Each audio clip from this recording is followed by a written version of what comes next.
1. We are live.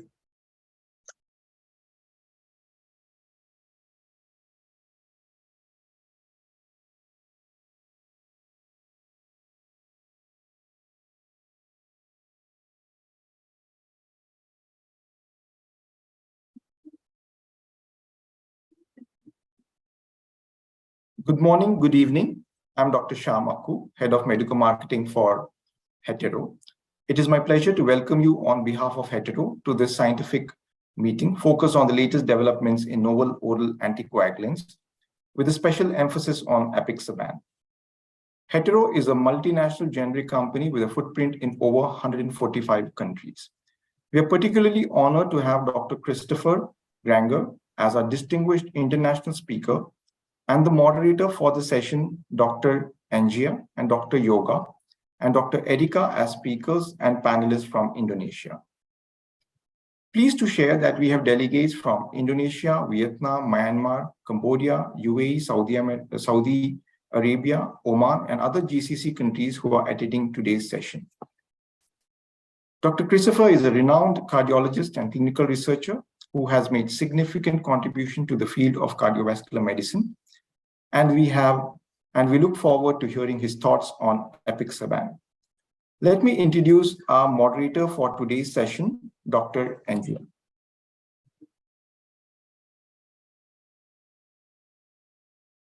So Dr. Angia is from the Department of Cardiology and Vascular Medicine, Faculty of Medicine, Universitas Sumatera Utara, Indonesia.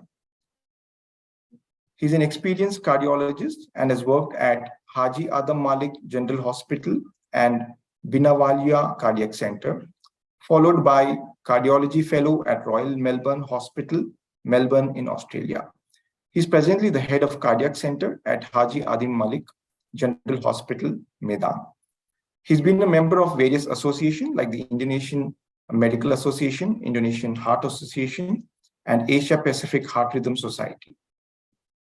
He has several awards to his name, which were oral presentations, which were done at Transradial Intervention course in 2016, and several awards at the Indonesian Society of Interventional Cardiology.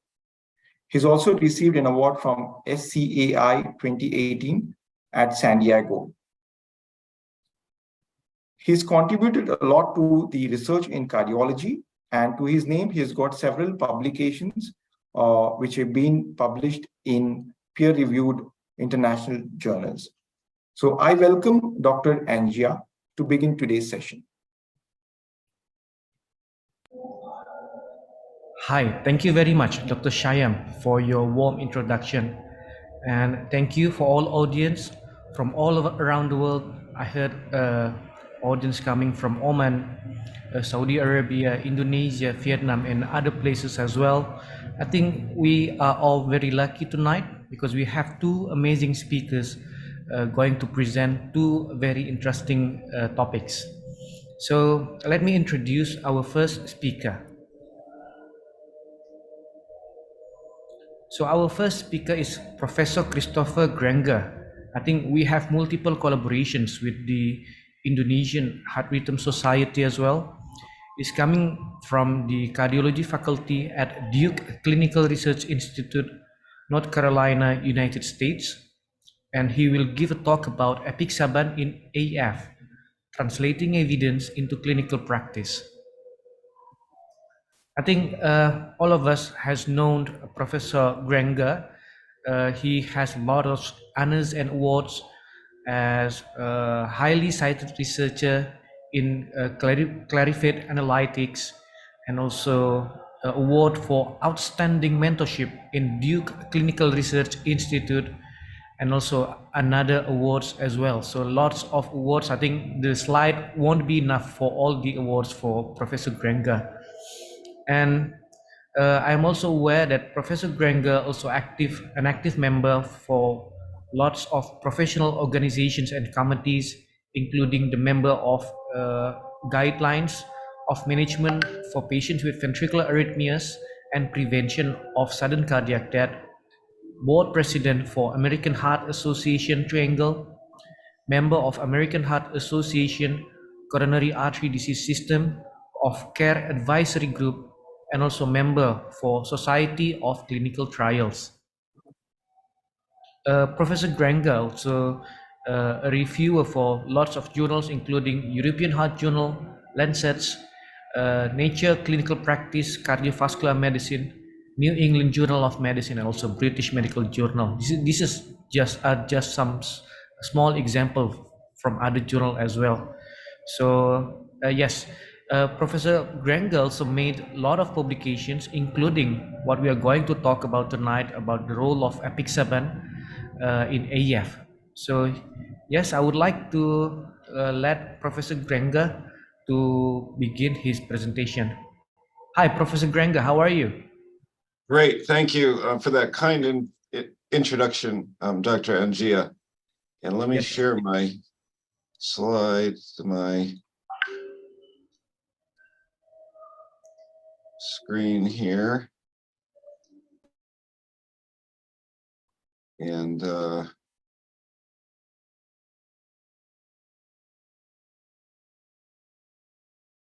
good, can you see that okay? Yeah, looks good for us. Great. Well, thank you again so much. It's really an honor and a privilege to be talking to this audience in Asia about improving care for patients with atrial fibrillation. And I'm really passionate about this. We have these very important treatments to prevent stroke, the most devastating complication from atrial fibrillation. And there's a big opportunity to use them more safely and more effectively. And warfarin is a good treatment for preventing stroke, but the DOACs are substantially better. And Apixaban particularly has a particularly good safety profile, which I think makes it a very attractive and effective and safe treatment for this population. And I'd like to review some of what I think are some of the most important issues to help you use these treatments most effectively in your practice. These are my disclosures, and they do include funding from the companies that make the various anticoagulants and also the NIH and foundation. So let me start with a case. This is a high-risk patient for bleeding, specifically 91-year-old woman has paroxysmal atrial fibrillation. That's always a question. Sometimes these patients are less likely to get treated because people think maybe the risk of stroke is lower, and it is a bit lower, but it's still high enough that they should definitely be treated with anticoagulants. She's low body weight. She has a bioprosthetic aortic valve. And this is also true of TAVR. Is it okay to use DOACs for patients with valvular heart disease? And the answer is yes, for bioprosthetic valves and for any valve problem other than rheumatic mitral stenosis or mechanical prosthetic valves, those patients should still receive warfarin. Her creatinine is normal, but her creatinine clearance is low because of her age and body weight. She falls occasionally. In fact, she falls enough that she broke her hip and broke her leg both times while on Apixaban, which was continued, by the way, at those times.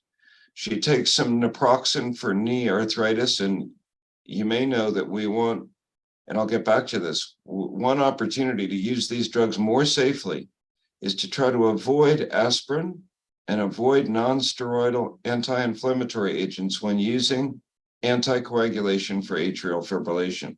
Specifically, naproxen is a drug which also has an interaction with Apixaban. So not only does it increase GI bleeding, but it also increases the plasma concentration of Apixaban. Not so much, but it is a bit of an issue.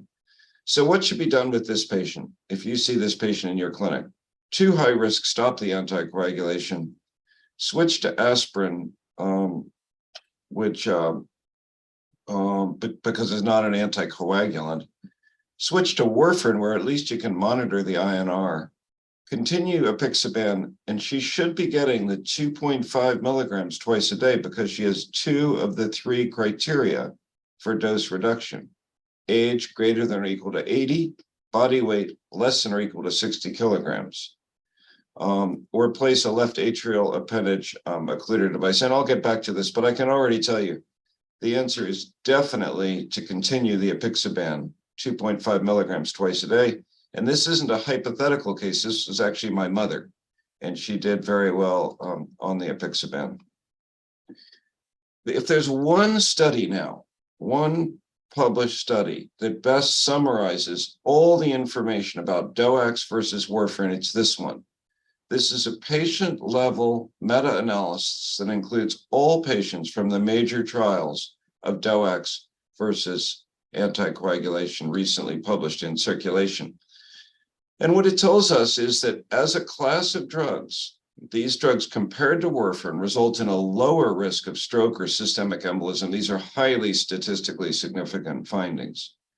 A 20% lower risk of stroke, an 11% lower risk of death, and that's an aggregate reflection of the effect on stroke, intracranial hemorrhage, bleeding.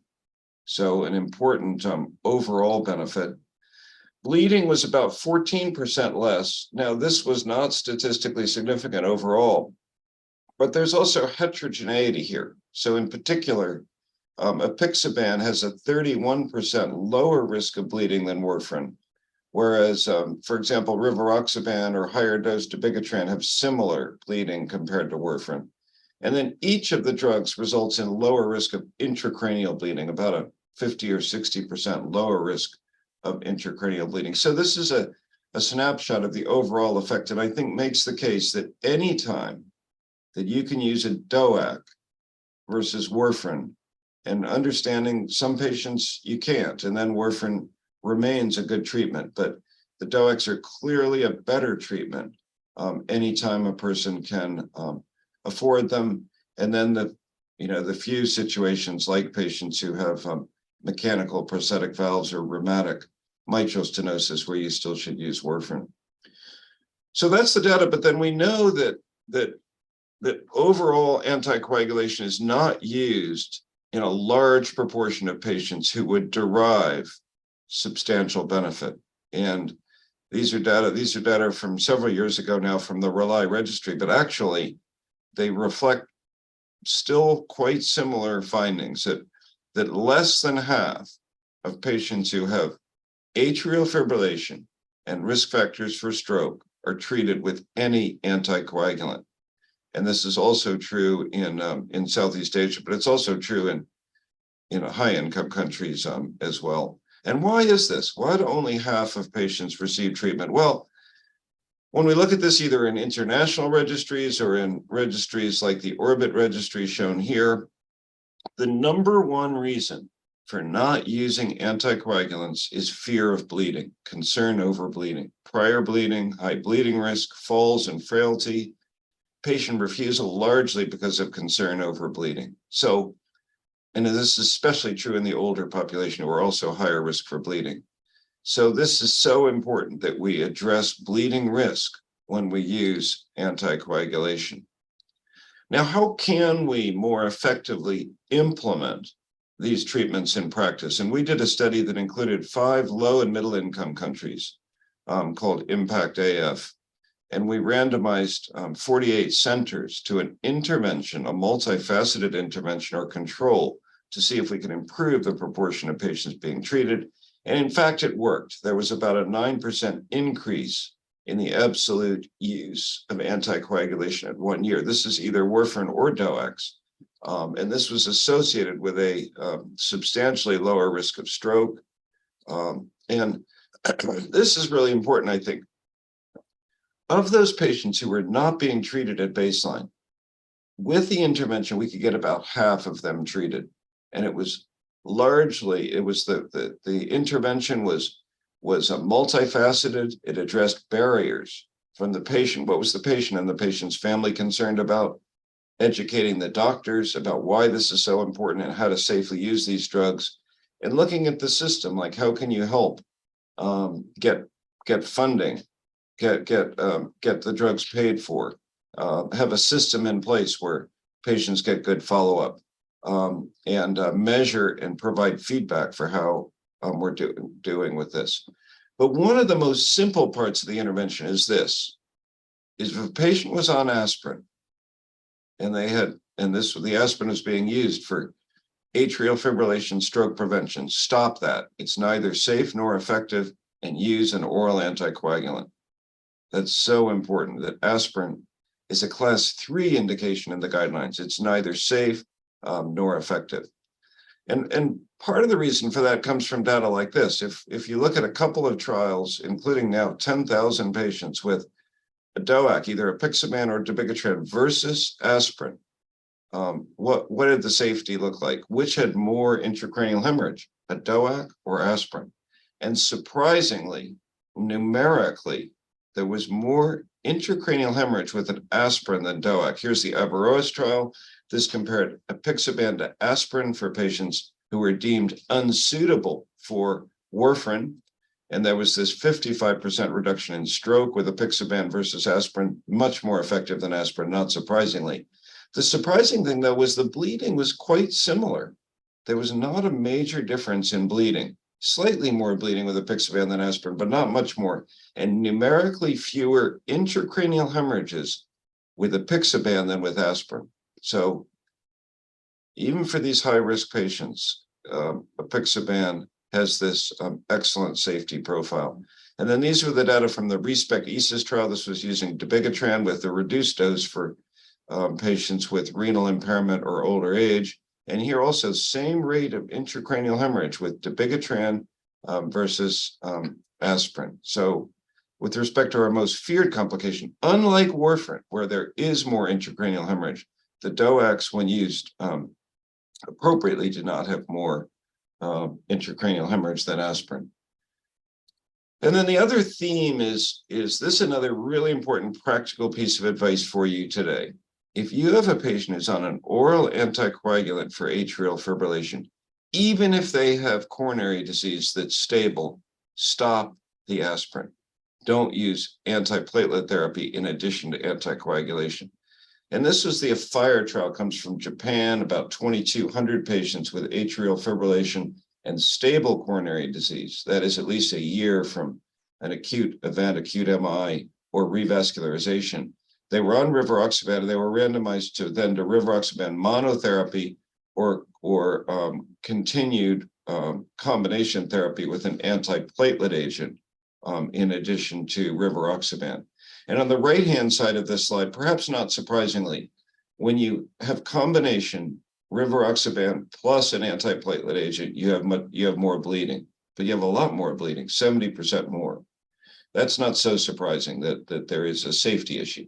What was surprising was there was also, with combination therapy, a higher risk of thrombotic events, 39% higher rate when using an antiplatelet agent, and almost twice the rate of death. So these data, along with lots of other data, tell us, again, when you're using an anticoagulant, if you're at least a year after, and I think this is true for any of the DOACs and for warfarin, if you have stable coronary disease, use the anticoagulant alone. And then this was some more recent data from that same study, looking at total events, bleeding, death, thrombotic events, showing this substantially greater risk when using a DOAC plus antiplatelet therapy over the next 3 years. And then perhaps the best data, because it's double-blind randomized data of the effect of aspirin versus placebo on top of anticoagulation. This comes from the Augustus trial. These were patients who'd had acute MI or coronary stenting, and they were randomly assigned to, in a factorial way, to Apixaban versus warfarin, or to aspirin versus placebo, and to aspirin versus placebo. And first of all, the Apixaban versus warfarin, just like in Aristotle, 31% lower rate of bleeding. So again, underscoring, Apixaban is the drug, the anticoagulant that has the best evidence for being very safe compared to warfarin. But then the aspirin versus placebo, you see here there was, again, about a about a 50% lower risk of bleeding when you avoid the aspirin. And in this case, for patients who underwent stenting, most of these patients had a coronary stent. They were treated for about 6 days with triple therapy, and then the aspirin was dropped in this placebo arm with respect to aspirin. So they were treated with the best group was treated with Apixaban and clopidogrel, and with the aspirin stopped at about 6 or 7 days. I mentioned intracranial hemorrhage. This is, I think, a really important fact about intracranial hemorrhage and anticoagulation, shown in red on this slide, that when patients were on warfarin and had an intracranial hemorrhage, 78% of the time, the INR at that time was less than 3. So with warfarin, even if you're well controlled on warfarin, you still have this risk of intracranial hemorrhage, with warfarin, again, having more than twice the rate of intracranial hemorrhage than Apixaban. This is particularly an issue in Asia. We don't fully understand this, but in Asia, intracranial hemorrhage, especially on warfarin, is an even bigger issue. And also on the bottom here, you see aspirin had about a 35% higher rate of intracranial hemorrhage when aspirin was used in addition to anticoagulation. How about the elderly patients like my mother? Well, we have a placebo-controlled trial, relatively recent placebo-controlled trial with Apixaban in the very elderly patients, and we see that in this case that the NOAC was both very effective and fairly safe in the elderly population. Again, hemorrhagic stroke occurred in 0 patients with Apixaban and 2 with placebo. And then with Apixaban, we also have very strong data. We have 2,400 patients in the Aristotle trial who were at least age 80. And they had exactly the same relative risk reduction for stroke, major bleeding, intracranial hemorrhage, and mortality. And because they have higher baseline risk, this meant they had even greater absolute benefit, especially, for example, intracranial hemorrhage. There was this 64% lower rate of intracranial hemorrhage in those at least age 80 with Apixaban versus warfarin. And then in Averroes, we also see that both the benefit for stroke prevention was greatest in the elderly, and the risk of major bleeding was also comparable with Apixaban versus aspirin in the older population. How about this issue of falls? Because like my mother, the older population with AFib who is frail frequently have falls. And how should we address somebody who's having falls? Well, there was this older publication published in 1999 in the Archives of Internal Medicine that did a Markov model, and it looked at the risk of intracranial hemorrhage with falling and the risk of stroke, and it calculated that you have to fall 295 times a year for warfarin not to be the optimal therapy. And then we know that intracranial hemorrhage is lower with Apixaban than with warfarin, and it's even lower with traumatic intracranial hemorrhage. So about 5% of the Aristotle population had previous falls, and there was an 80% lower risk of intracranial hemorrhage in people who had had prior falls. And for subdural hematoma, something that we worry about, of the 375 patients who'd been falling and were treated with Apixaban, none had a subdural hematoma. So if it's somebody who's falling and hitting their head, then I think probably we would not want to treat with anticoagulation. But if it's somebody who's falling and not hitting their head when they fall, which is most times, then that's somebody who should be treated with an anticoagulant and for whom Apixaban is an especially good choice. What do the guidelines say about who should and who shouldn't be treated? Well, we base it on the CHADS-VASc score. And if the CHADS-VASc is at least 2, then treat with a NOAC. If it's 0, don't treat with any antithrombotic therapy, and don't use aspirin for stroke prevention for atrial fibrillation.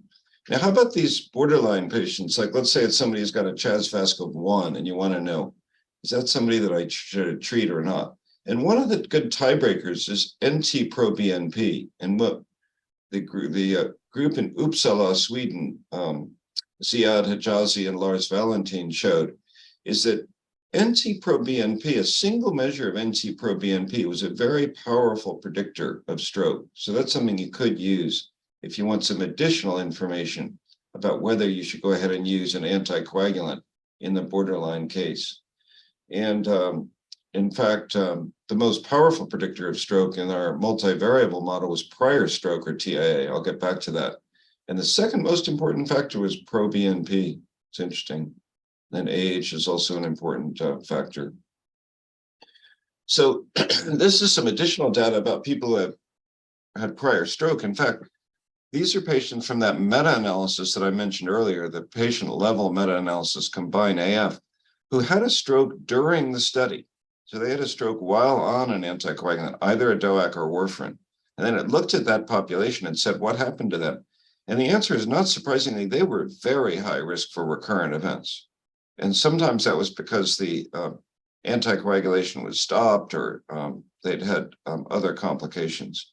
But the risk of recurrent ischemic stroke 1 year later was 7%, and death 12%. So this is a population especially that we should be treating, making sure we're treating very effectively.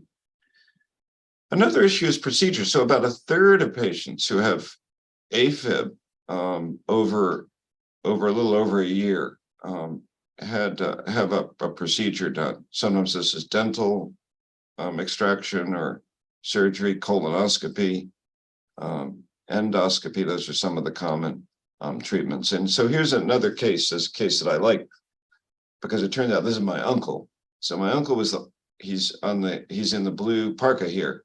He was the oldest man to ever climb Mount Everest. And this is a few years after that, but he was 83 years old, had a pulmonary embolism and atrial fibrillation, was on Apixaban, and he needed a tooth extraction.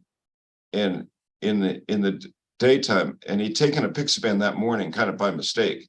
And he called me and he said, Chris, should I go ahead and get the tooth extraction today, or should I cancel it and reschedule?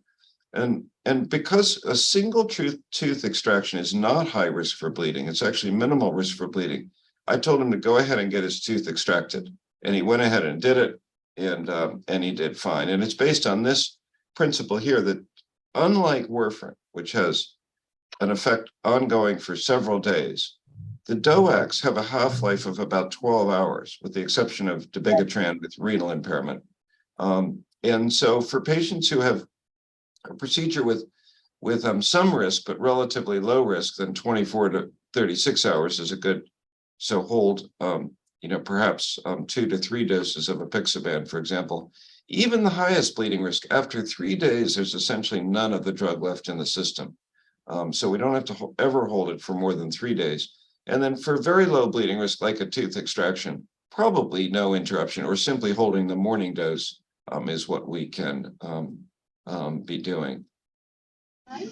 Gastrointestinal bleeding is a particularly important issue. And the reason for this is because, first of all, it's the most common site of bleeding. And secondly, most of the DOACs have more bleeding risk than warfarin. And the one exception is Apixaban. And low-dose dabigatran has comparable rates also. But Apixaban is the only DOAC that had numerically lower rate of gastrointestinal major bleeding than warfarin. But even with Apixaban, there is this ongoing risk. And the best way to reduce the risk of GI bleeding, avoid aspirin. I keep coming back to this issue of avoiding antiplatelet therapy whenever you can is one of the best treatments. And this is just some data from the Aristotle trial to suggest that the benefits of Apixaban versus warfarin are consistent with those with prior GI bleeding. In fact, that's a population, patients with prior GI bleeding, where Apixaban appears to be an excellent choice in terms of a DOAC versus warfarin. And the same group that did the analysis of the risk of falls also looked at patients who had GI bleeding. Even someone who prevents on an anticoagulant with gastrointestinal bleeding, especially if it's a treatable cause of bleeding like an ulcer, then definitely within 1 to 2 weeks resume their anticoagulant because they have substantial ongoing risk of stroke. Another challenge for us is the area of chronic kidney disease in atrial fibrillation and risk of stroke. And there's several reasons for this. First of all, patients with severe renal impairment were excluded from the major clinical trials. Each of the drugs is at least somewhat renally eliminated, but Apixaban has the lowest rate of renal elimination. Renal impairment is an independent risk factor for stroke and for bleeding. The higher dose of the drug should generally not be used for patients with renal impairment. So use rivaroxaban when you're using it 15 milligrams a day if creatinine clearance is less than 50. And as I've already discussed, Apixaban, if 2 of the 3 criteria are met, and edoxaban also if the creatinine clearance is less than or equal to 50, use the lower dose. Now, when looking at the effect of the drugs versus warfarin, both on stroke and on major bleeding, one sees a pretty consistent benefit.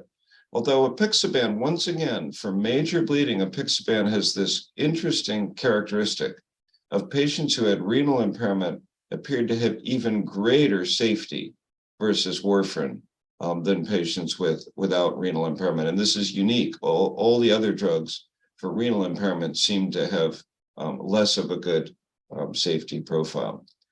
And then even for patients less than or equal to 30 milliliters per minute creatinine clearance, we see that we had relatively few of these patients in the Aristotle trial, but of the 300 or so patients, they had also lower risk of major bleeding, intracranial hemorrhage, and stroke. So it appears to be, Apixaban appears to be a really good treatment for patients with renal impairment.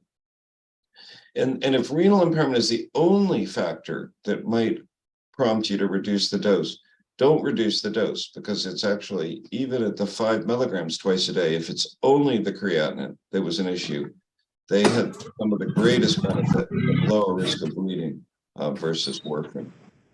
There is this question in patients with hemodialysis about what we should do. Some of the observational data suggests that Apixaban may be a reasonable choice. And then we did a small trial. It was only 150 patients on hemodialysis, randomized to Apixaban versus warfarin. And the rates of bleeding were comparable with Apixaban versus warfarin in patients on hemodialysis. And we used the standard dosing. We still use the 5 milligrams if they had, if they were both younger and had adequate body weight. Then we used the 5 milligram twice a day dose. I will just mention there are 2 recent trials where that have raised some questions about using anticoagulation. One of them was the PROACT 10A trial, and this was a trial that used Apixaban versus warfarin for patients with mechanical prosthetic valves. And just like the REALIGN trial, it was not a good treatment for patients with mechanical prosthetic valves. So don't use any of the DOACs for mechanical prosthetic valves. And the second was patients with subclinical AFib, this condition where if somebody has a pacemaker and you see some atrial fibrillation, even up to 24 hours of atrial fibrillation, but they don't have clinical manifestations of AFib, the NOAA trial was stopped early because there was no benefit in that trial with a NOAC versus no treatment or aspirin. And the Artesia trial is further addressing this issue. But for the time being, subclinical AFib, if you see some AFib on a pacemaker device, I think if it's, probably if it's 12 hours or longer, I tend to go ahead and treat with anticoagulation. But if it's less than 12 hours, maybe not. Maybe we should wait for more trial results before we decide what to do with that. And then we also have the patients who have embolic stroke of undetermined source. So they have a stroke that with no vascular disease in the carotid system and no prior AFib or evidence of embolism from the heart. But they were thought maybe they had some type of embolism, of embolic cause of their stroke, and they were evaluated with a DOAC versus aspirin in 2 trials. One of them, the Respect ESIS trial, the other Navigate ESIS. And maybe there was some benefit later on, although it was not a statistically significant result to treat with a DOAC for these patients who simply had ischemic stroke. I think importantly, once again, I mentioned earlier, the proBNP is an important predictor of stroke. It's also an important predictor of who's going to have AFib if they come in with a stroke. So higher proBNP, hypertension, and older age were the 3 factors that related to risk of AFib. I do think these patients need to be monitored carefully to see if they develop AFib, and if they develop AFib, then they should be put on an anticoagulant right away. So I've reviewed a lot of issues around use of anticoagulation in AFib. I'll just come back to this case of my mother and say that even though she's high risk, older age, low body weight, bioprosthetic valve, low creatinine clearance falling, she was continued on Apixaban and did fine on that, had no ischemic stroke and no major bleeding. And I think if we can figure out and be advocates for effective use of anticoagulants, and specifically DOACs, and then Apixaban is an especially good DOAC mainly related to its safety profile, then we'll do a much better job at preventing stroke in this important patient population. So thanks for your attention.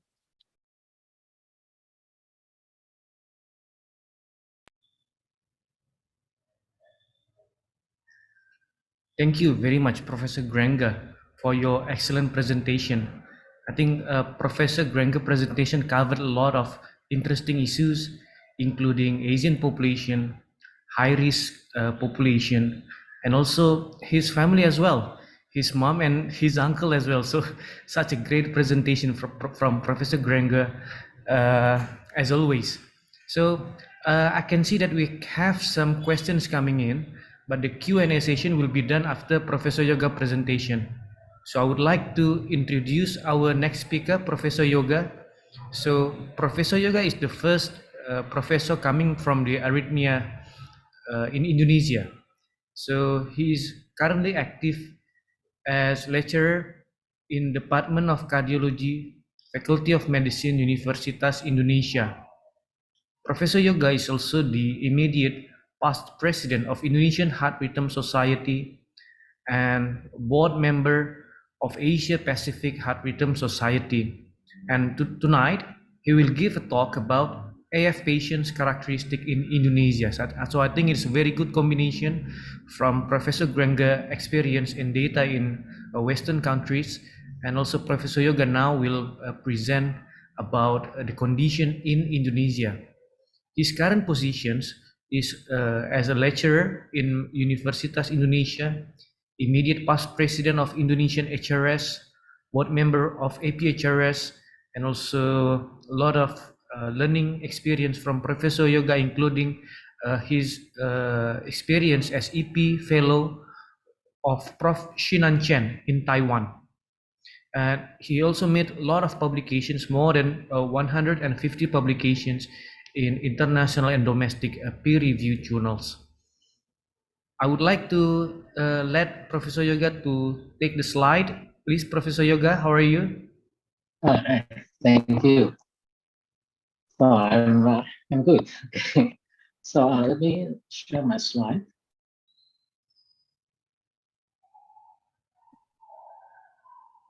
So can you see that? Yes, very clear, Prof. Okay. So I think I need to make it. Yeah, that's it. Good evening, ladies and gentlemen. This morning, I think a little bit contrary to the talk of the Professor Ken.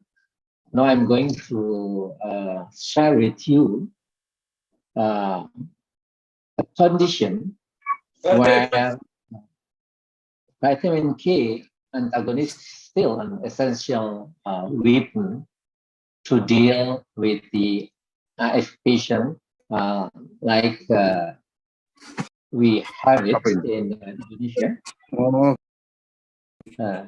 Excuse me. Is my voice clear enough for you? Yes, Prof. Your sound is very clear. Yes. Okay, thank you. So, but I think such situation is also applicable in some countries in this region. So maybe we can have some discussion based on the local situation in other country as well, which is similar with the situation that we face in Indonesia.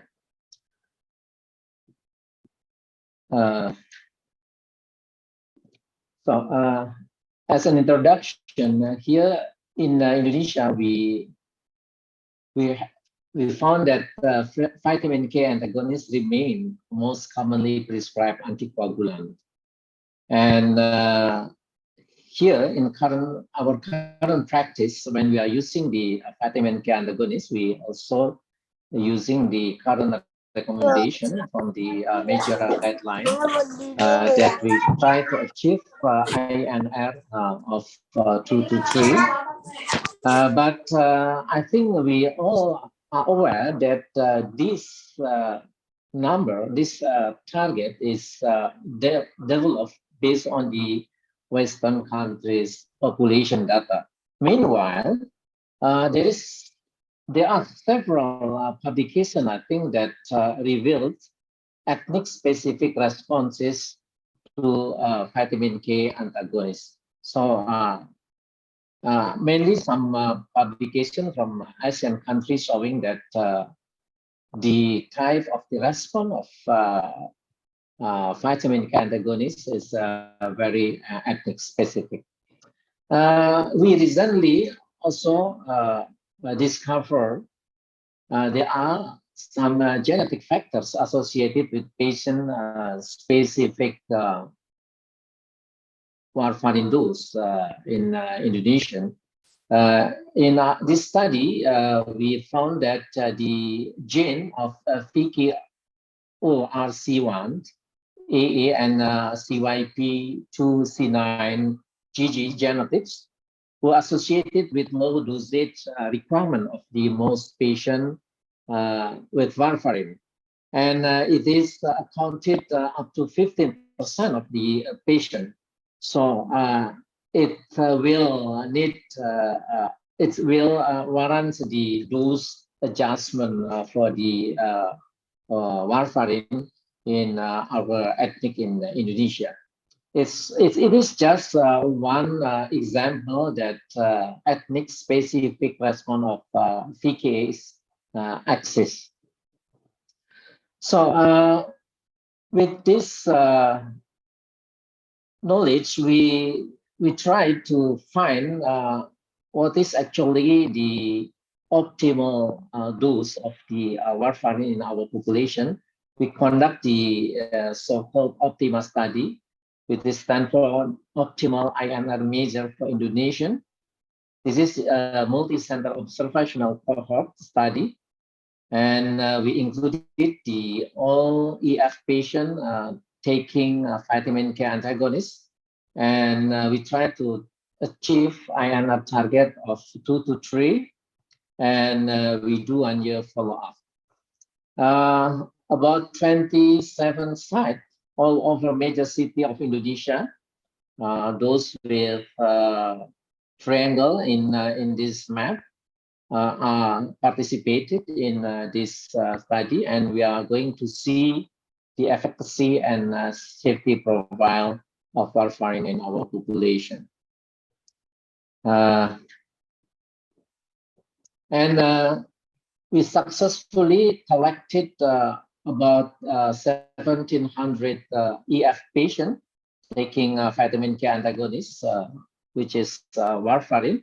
And you can see here that the gender distribution among the subjects are similar between male and female.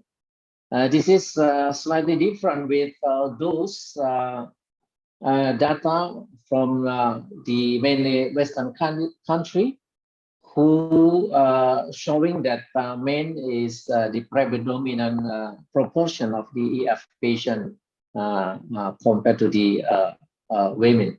But in our population, it is just similar. And surprisingly, our EF patient is younger. You can see here it's aged majority 40 to 65, while worldwide data, which is again mainly coming from the developed country, Western country, data from 1997 up to 2017, we can see it's consistently showing that most of patients with IF ages more than 60 years old. And if we are looking at the EF types in our population, it's just quite similar with those in Western country, which is paroxysmal is the majority of the patient. But here in our population, the proportion of the permanent EF is a bit higher compared to those from the developed country. I think it is due to the access to the healthcare, which is more limited in the developing countries such as Indonesia as compared to the developed country. And if you see here the comorbidity of our EF patient, I think it's quite similar here. We also have the most frequent comorbidity is hypertension. It's up to 50% of the EF population, but I think we are estimated about the CKD here, which is about 40%, because we define CKD here in this study as all patients with creatinine value of more than 1.2. We group it as the CKD, so it is overestimated. If we compare to other country, this data is the country is ordered by the GDP. This from the World Bank data. You can see here that the blue bar, this is the comorbidity of hypertension, which is also the majority, the most frequent comorbidity in lowest GDP country up to the highest GDP countries is quite consistent. So it's similar with those we found in our population here in Indonesia. And I think this is something that quite surprising also, that actually our EF patient, it's only moderate risk to have stroke. You can see here that the overall CHA2DS2-VASc score is only 2.4, and also it has a low risk of bleeding, because more than 90% of patients has bed score less than 2. But it's a pity that you see here, even in this trial, which we try to follow up patient quite close, the TTR only achieve about 31%. So if we see this data from 4 major NOAC study, among those who get warfarin, you can see that in ASEAN population compared to non-ASEAN, they achieve less TTR compared to non-ASEAN. But we in Indonesia even lower to majority of the ASEAN population in this 4 major trial of NOAC. You see here that it's about 50 to 65 TTR, but we only have 31% TTR in our population. But if we are looking at the cardiovascular event in our EF population, we can see here that the stroke event is about 20%, and that is almost 38%, and bleeding is quite high. This is all type of bleeding, including major and minor bleeding. So we will looking for this event one by one. First, the stroke event. The stroke event rate is about 1.7 per year. And if you see here, it's more men suffered from the stroke compared to the female. And we can see here that the type of atrial fibrillation is correlated with the stroke event, which is more frequent in permanent EF patient. And but we didn't find any correlation of the left atrial dimension and left ventricle ejection fraction to the stroke event.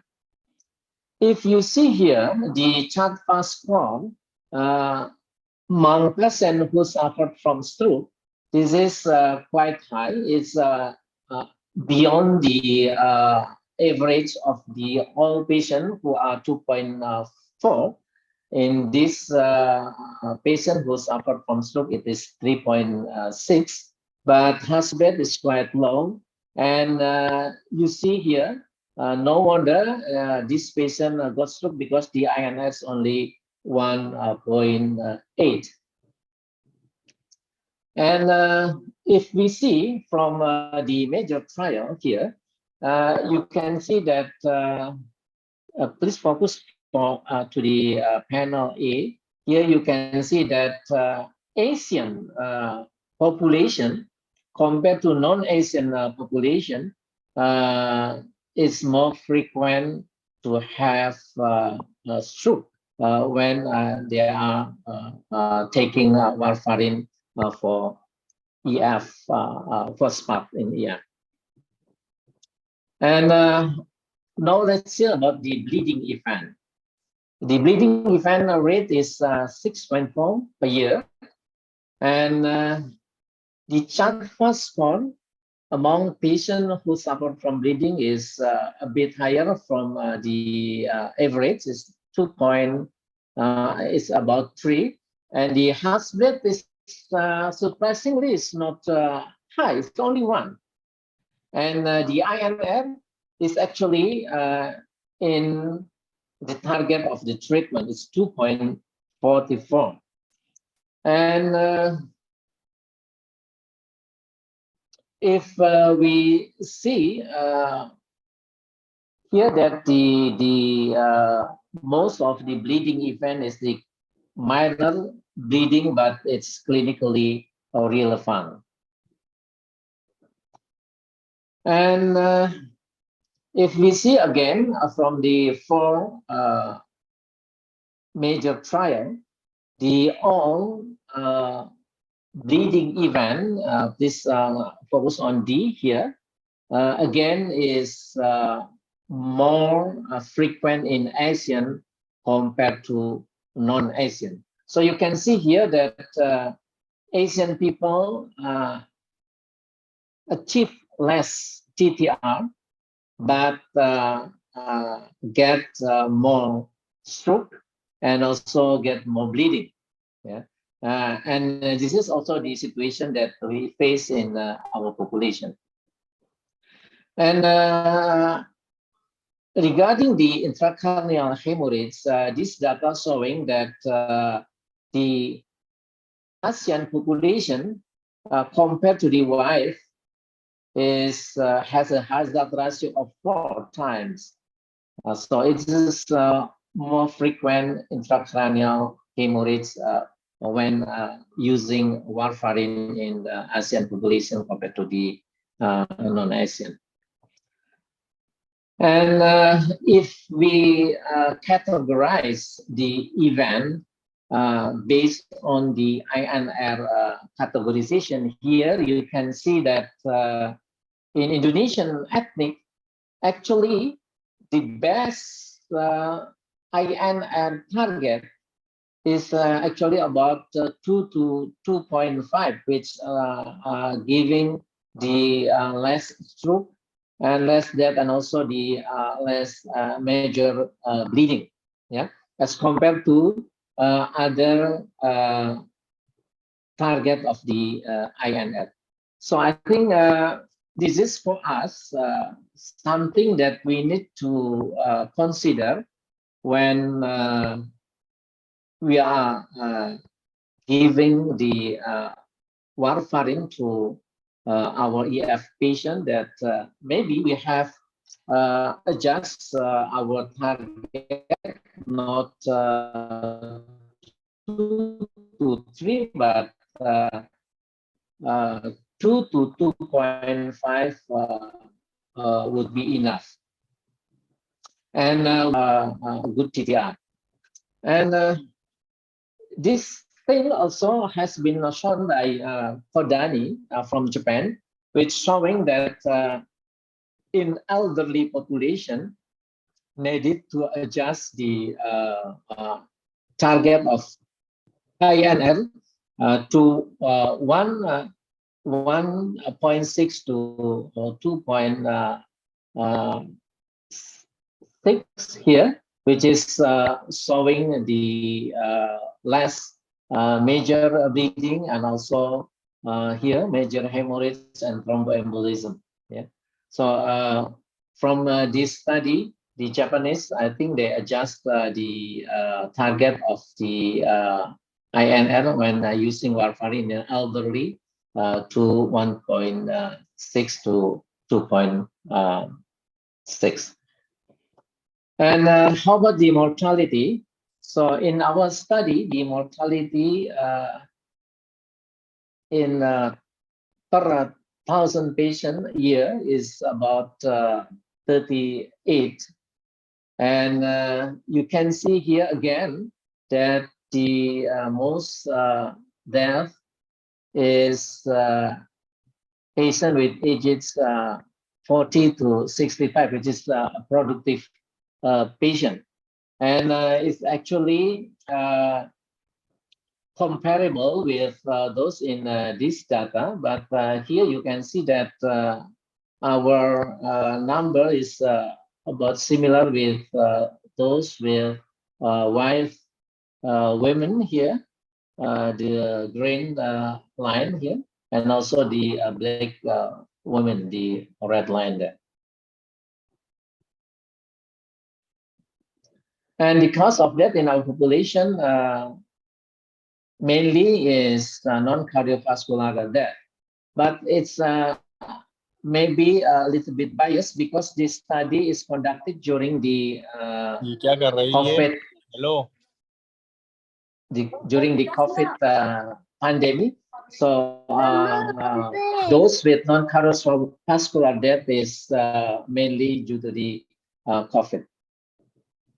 So as summary, Mr. Chairman, and ladies and gentlemen, EF patients in Indonesia are younger with moderate stroke risk and low bleeding risk. Indonesian EF patients treated with warfarin achieve only 30% TTR of target INR 2 to 3, but lower stroke and bleeding rate. INR target for Indonesian EF patients treated with warfarin preferably 2 to 2.5, with associated with TTR of 65%. And we observed the genetic polymorphism in EF patient treated with warfarin in Indonesia. Thank you very much. Thank you, Prof. Yoga. Such an excellent and elegant presentation. I think we have learned a lot, very good presentation and a lot of interesting data that Prof. Yoga shared from his clinical trials. So, yes, so we have a good combination now about the efficacy and safety both from the Western and also Eastern countries represented by the Indonesian population. Now I would like to introduce our panelist. So our panelist for tonight is Dr. Erika Maharani, which is a rising star in Indonesia electrophysiology area. So she's coming from the Department of Cardiology and Vascular Medicine, Faculty of Medicine, Universitas Gadjah Mada, and also from the Sarjito General Hospital, Yogyakarta, Indonesia. Dr. Erika had a lot of academic and professional certifications. Her medical doctor and cardiologist is from University of Indonesia, and she also had her EP fellow training in Heart Center Jakarta, Indonesia. And he also has been awarded with the Young Investigator Award and also multiple publications over the year. So, Dr. Erika, good night. How are you? Hi, good night, Dr. Anggia. Hi. I would like to let Dr. Erika to make some comments and maybe some questions for the presenter first before we move on to the Q&A session. Please, Dr. Erika. Yes, thank you, Dr. Anggia, for the very nice introduction. And thank you, Professor Granger and Professor Yoga, for the very excellent talk. We know that the use of oral anticoagulant therapy for stroke prevention in atrial fibrillation has been transformed by the availability of the non-vitamin K antagonist oral anticoagulant. And as Professor Granger already mentioned, Apixaban was the third non-vitamin K antagonist oral anticoagulant that introduced to our clinical practice. And also there is an increasing real-world studies that has been published. And we know that the use of Apixaban in real life associated with overall similar effectiveness in reducing stroke and any thromboembolic events when compared to warfarin therapy. And we also already heard about a better safety profile and from Apixaban when compared to warfarin or other DOAC. And I remember there is a practical approach from Professor Granger that if your patient is taking aspirin for stroke prevention, change it to DOAC. I think it is very important because many of us still using aspirin for stroke prevention. So I think when the patient needs stroke prevention from atrial fibrillation, I think we have to change it. But however, like Professor Yoga already shown us from the data of the OPTIMA study, that the use of DOAC in Indonesia especially is still encounters several challenges, especially of course related to the reimbursement system. And most patients are still using vitamin K antagonists, and we know that the expected time therapeutic range is still below the target, so that the maximum and the benefit from stroke prevention using oral anticoagulant is not achieved. Of course, this is a challenge for us to provide the best therapy for our patient. And I have a question for Professor Granger. You also mentioned about the risk of intracranial hemorrhage in patient taking DOA. So if a patient suffering of intracranial hemorrhage while taking DOA, when will you start or when will you reinitiate direct oral anticoagulant? And second question is for Professor Yoga. You mentioned that from the OPTIMA study, the issue of using vitamin K antagonist is TTR. And from your data, the TTR in Indonesia is very, very low, only 30%. So is there any practical way or any suggestion for us how to improve a TTR in our patient? Because many patients is still using vitamin K antagonist in Indonesia. I think that's all my question, Dr. Agia. Thank you very much. Thank you, Dr. Erika. Maybe Professor Granger would like to answer first, Prof. Yeah, so so Erica, thanks, and thanks to Dr. Yoga for an outstanding review of issues in Asia. I found that really interesting and some really important information. With respect to patients who have intracranial hemorrhage on an anticoagulant, it's an important a very important topic. Greg Lipp has shown, and others, that that's a population that's very high risk for both ischemic and hemorrhagic stroke, but mainly ischemic stroke, I think partly because their anticoagulant tends to be stopped, understandably. And we don't, the answer is we don't know. There are ongoing studies trying to address for which patients with intracranial hemorrhage does the benefit outweigh the risk of anticoagulation. I would say one thing that's obvious: if a patient has an intracranial hemorrhage on warfarin, then, and if it's an intracranial hemorrhage that's not, disabling and totally devastating, especially if it's an intracranial hemorrhage that may have an identified cause, like let's say their INR was very high, or let's say they did have head trauma, or maybe even an aneurysm rupture, something like that, where you could prevent that presumed cause of the intracranial hemorrhage, then putting that person on a DOAC, I think, is probably, we don't know when, maybe somewhere between 2 and 4 weeks later, once there's stabilization and recovery, something like that might be a reasonable time to re-challenge with a DOAC. This is one time where I also sometimes, even though there's no evidence for this, but sometimes what I would do is start off for, let's say, 2 weeks on the low dose. Let's say it's someone who you were going to use Apixaban. Start out with 2.5 milligrams twice a day, which I think for a normal person has lower risk of intracranial hemorrhage than aspirin, and make sure they're okay. But then increase it to the evidence-based dose after a couple of weeks of exposing them to the lower dose. Again, based on no data, but that's personally sometimes what I do.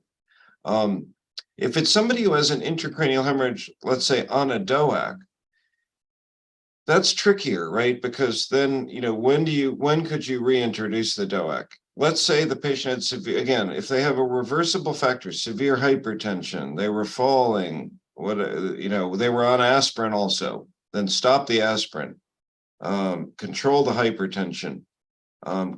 If you can do things that reduce their risk of falling and hitting their head, things like that, then again, I think a month after the intracranial hemorrhage to resume with a DOAC is probably has greater benefit than risk, understanding this is an area of some uncertainty. Thank you, Prof. Very, very clear. I think you also mentioned about the use of lower dose of Apixaban at early stage, right, Prof? So is there any other indication where you would use the lower dose of Apixaban? So thanks so much for asking that, because I didn't really cover this, and it's such an important issue. Just like Dr. Yoga identified that, especially in Asia, that when people using warfarin, they tend to go in the lower dose, maybe too low sometimes. Same thing with DOACs. So each of the DOACs tends to be used at the lower dose more often than it should. So my message to our audience is, use the dose that was shown to be effective in the clinical trials. So for Apixaban, that is, and even when you use the full dose for patients who don't have 2 of the 3 dose reduction criteria, age greater than or equal to 80, body weight less than or equal to 60, creatinine greater than or equal to 1.5. Even when you use the full dose, you still have much lower risk of bleeding than with warfarin. So it's rare to use the lower dose. I mean, the only time I would say really use the lower dose is when people have 2 of the 3 criteria, and maybe when they have recent bleeding and you want to get them back on the drug and just test to make sure they're okay being put back on the dose. Yes, thank you, Prof. Because that's a common practice in Asia and also in Indonesia to use a lower dose, whether it's on-label or off-label indications. Okay. But I think, Professor Granger, but I think there is no ethnic specific response to DOAC not like warfarin, which is some data showing that there is ethnic specific response, but it was not for DOAC, isn't it? So I mean, we can just use the usual the same dose with which is used in Western people, also for ASEAN, because those major trials also included ASEAN people in their participants. I think that's right, Dr. Yu. I guess the one exception would be in Japan. For example, rivaroxaban is more often given, I think, 15 milligrams a day, right? Even for all people rather than 20 milligrams. But in my opinion, Apixaban, the dose we used in Aristotle, is one of the reasons it's safer is because it's a little bit lower. Even the full dose is a little lower anticoagulant effect, and that's why it's so safe. It was high enough to very effectively prevent stroke, but it was at the lower end so that it assured safety. So it's even more important to avoid using the low dose of Apixaban unless people have the criteria to justify that. And the warfarin dosing, I found your data fascinating from the Optima study. Congratulations. Because I think that's very important that maybe the 1.9 to 2.4, whatever you came up with, where the risks seem to be the lowest with still maintaining benefit. That's very important information. Yeah. Thank you, Prof. Maybe Dr. Erika would like to, the second question, Dr. Erika, for Professor Yoga. Can you repeat that one again, please? Yes, Professor Yoga, as you already mentioned, that the issue of using vitamin K antagonist is we could never achieve TTR more than 60%, especially in Indonesia, the average TTR is less than 30%.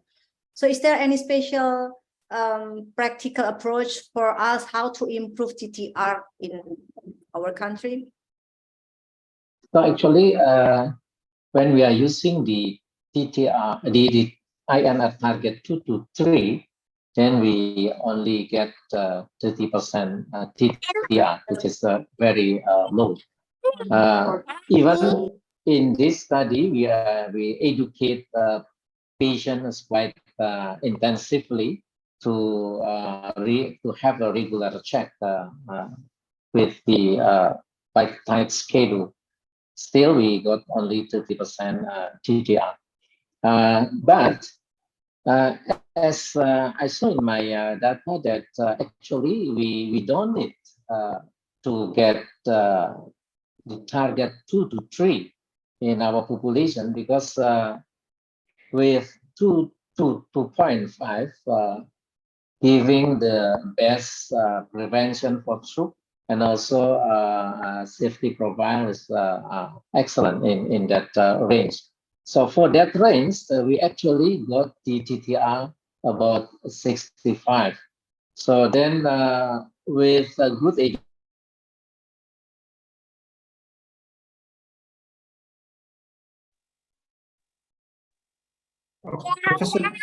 Professor, you're on mute. Professor Yoga, you are muted.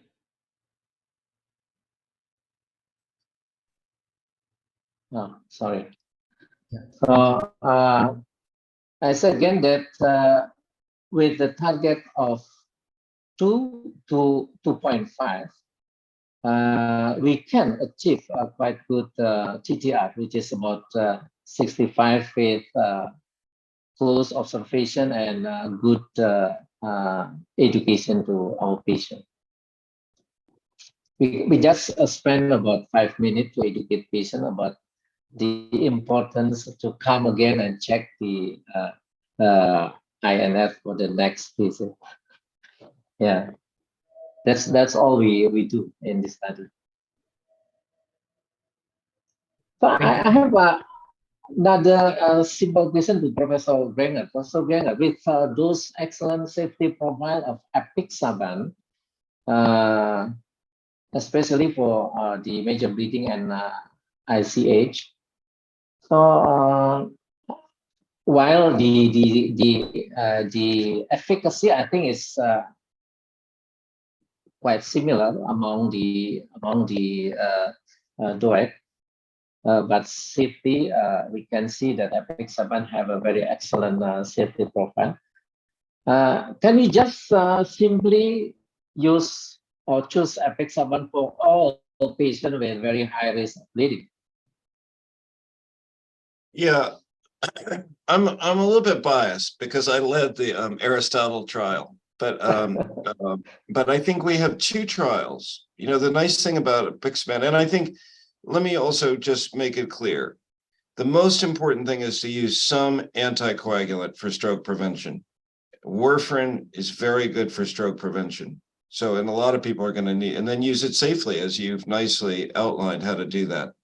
And then any of the DOACs has advantage over warfarin. It's at least as good for stroke prevention and has less intracranial hemorrhage. But Apixaban does in two trials, the two large trials, the comparing Apixaban to warfarin, Aristotle and Augustus.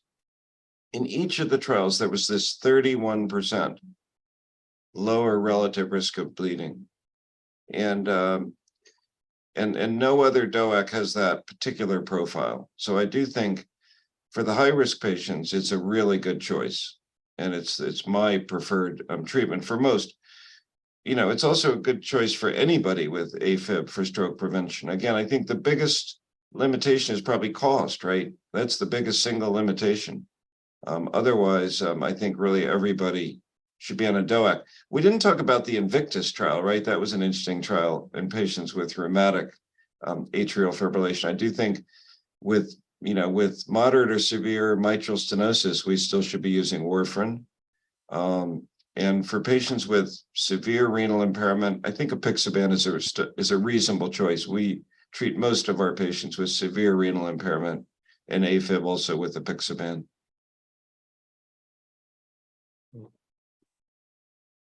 Okay, thank you, Prof. So you mentioned about to consider Apixaban for high-risk patients, right? Does it including Asian patients, Prof? You mentioned during your presentation because Asian population tends to have higher risk of bleeding.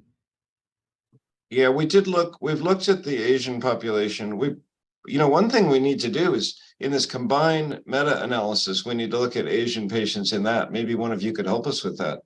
Because I think that's it's such an important topic. And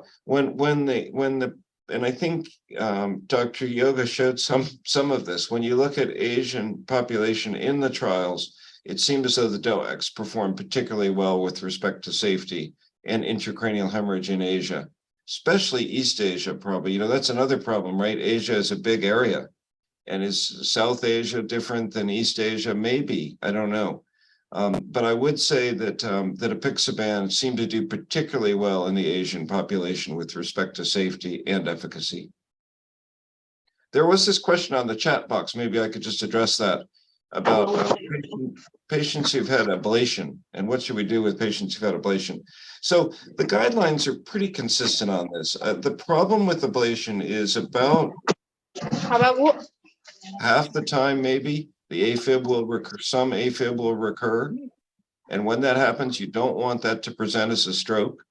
So I think if it's somebody who has a CHA2DS2-VASc score of at least 2, and they have an ablation, they have pulmonary vein isolation ablation, they should be continued indefinitely on an oral anticoagulant, unless there's some reason that there's very high risk for bleeding or some problem that prevents that. It's a more interesting question if they're CHA2DS2-VASc of 1, let's say, and they were on an anticoagulant and now they have no more AFib, and then maybe it's reasonable. So I think for patients who are CHA2DS2-VASc of 0, of course, or CHA2DS2-VASc of 1, then a successful ablation might shift me so that I would no longer treat with an anticoagulant. And what about the other question, Prof? Incidental findings of subclinical AF on device check. Would you consider to use anticoagulant? It's such an interesting topic, and the answer is we don't know. And what the plan is, Jeff Healy is a good friend, and I'm on the executive committee of the Artesia trial with him. That will be presented in the fall at the ESC in August in Amsterdam. And that will be a larger trial than NOAA. And then the combination of the NOAA trial and the Artesia trial, I hope will provide us with enough information that maybe we can tease out how much AFib, like the longest, usually we focus on the longest episode in any 24-hour period. And if we could define, let's say if it's longer than 12 hours, is that enough AFib that then you should go ahead and anticoagulate? I think that's what we need to know. Right now, we simply don't know. I'd say if it's longer than 24, if it's 24 hours, if it occurs for a full 24 hours, most of us would say that's enough. Then you should definitely treat with an anticoagulant. If it's less than 24 hours, we still have some uncertainty. But Dr. Erica, you might have a perspective on this. Dr. Erika, do you have any comment? Yes, that will be a great challenge, Professor King. Usually, if I found any episode of AFib, maybe more than 6 minutes, I will perform Holter monitoring maybe for 48 or 72 hours. But most of the time, I will not find episode of AFib during that recording. So my clinical practice will be, I will repeat another Holter monitoring for maybe 6 months or 12 months to try to get the episode of atrial fibrillation, sustain one.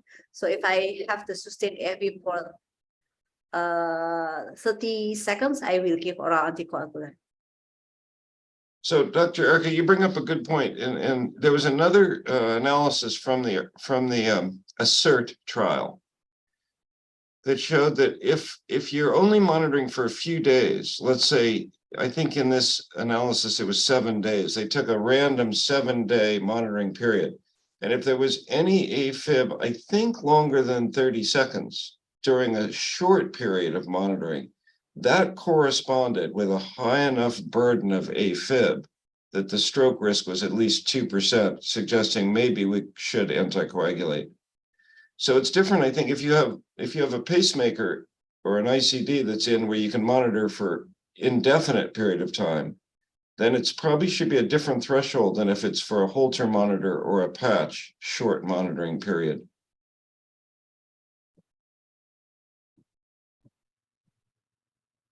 Thank you, Professor Granger. Prof. Yoga, I have a question regarding your presentation because the TTR range in Indonesia is quite low. So do you have any, based on your experience, what is the cause of low TTR? Is it just the doctors too afraid of the bleeding or any genetic problems underlying the low INR levels? Yeah, thank you, Dr. Anggia. So as I presented the one of our study that there are 2 genes at least which associated with the lower requirement of the warfarin in our ethnic in Indonesia. So in those patients who have those 2 genes, they can achieve easily the target of 2 to 3 INR only with 2 milligrams of warfarin, and in a very short period they can achieve it.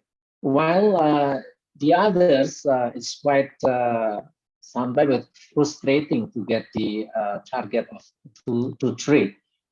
But those with these genes is only accounted about 15% of our subject in that study. So, but this study is only done in about 200 of subject of EF patient taking warfarin. So it's might be not really represent the whole variable EF patient in our population.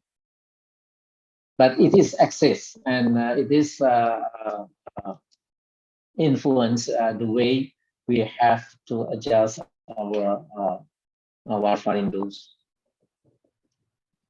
Thank you, Prof. Yoga. Such clear So answer. I would like also to ask another question to Professor Grenger.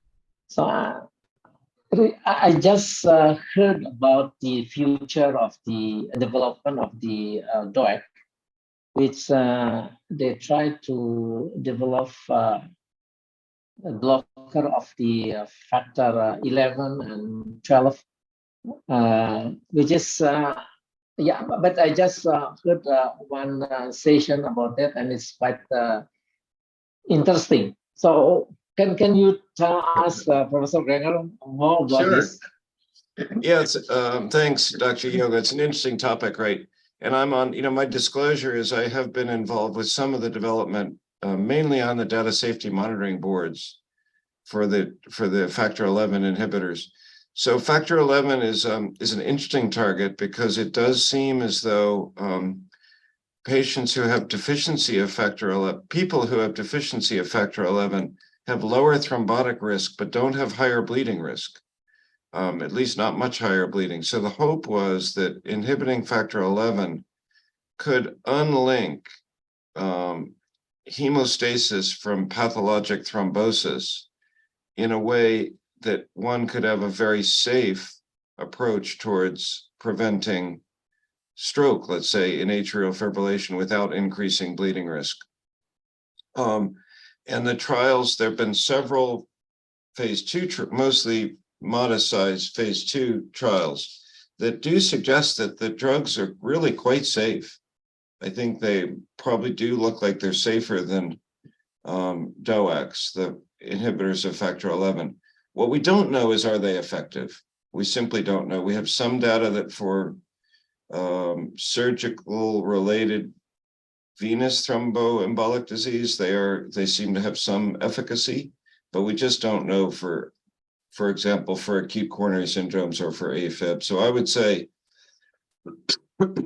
say we might be cautiously optimistic, but I think it's frankly, I think it's going to be hard to come up with something that's much safer than Apixaban in clinical practice, because Apixaban is about as safe as aspirin. It's really quite a safe drug. And even the other DOACs are fairly safe, lower dose dabigatran. So I wouldn't hold your breath, let's say, that they're going to be a paradigm shift in how we manage this population. But I'm also, it's an interesting target, and I'm glad that the development is going on, and we'll see what the results show.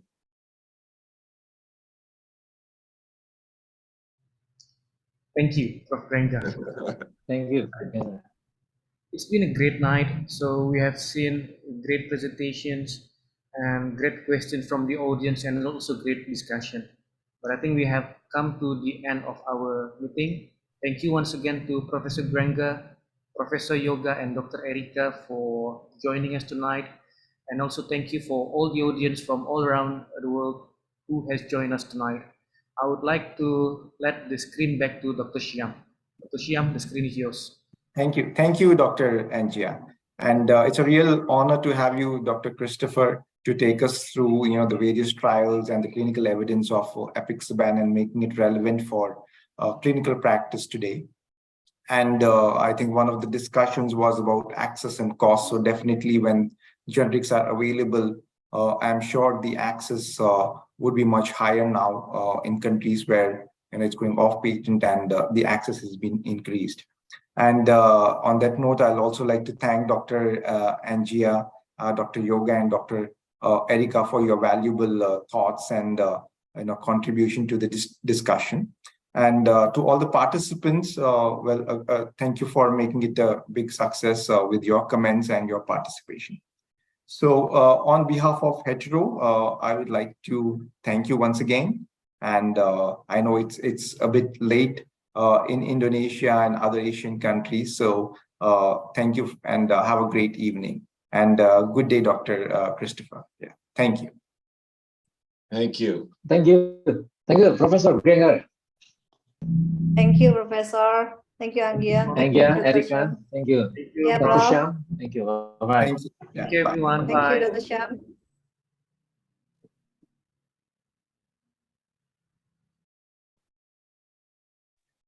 Thank you, Dr. Syam.